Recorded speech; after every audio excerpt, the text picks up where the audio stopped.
যেদিন বরবটির এই ভর্তা তৈরি করব সেদিন হাঁড়িতে ভাত থাকে না, এত মজা হয়। তো এখানে বরবটিগুলো ভালো করে ধুয়ে স্বাদ মতো লবণ, পানি আর 2টা টমেটো ধুয়ে অ্যাড করে দিচ্ছি। আর 8 থেকে 10 কোয়া রসুন এর ভিতরে অ্যাড করলাম। আর এখন একটা আস্ত পেঁয়াজও অ্যাড করে দিলাম। 3-4টা কাঁচামরিচ দিয়ে ঢেকে দিব। তো 5-6 মিনিট পরে ফিরে এলাম। 50% সিদ্ধ হয়ে আসছে। আবারও কিছু সময়ের জন্য ঢেকে দেব। যখন পানিটা শুকিয়ে যাবে, সিদ্ধ হয়ে আসবে, তখনই আমি এটা নামিয়ে ফেলবো।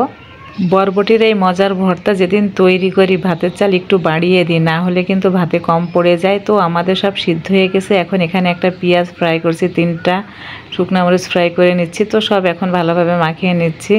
ব্লেন্ডার জারে দিলেও হয়, তো আমি আজ হাতে মাখিয়ে নিচ্ছি। তো যাই হোক, এখন সবশেষে কিন্তু আমি সরিষার তেল অ্যাড করব। আর এটা খেতে অসম্ভব মজা লাগে, টক টক ঝাল ঝাল।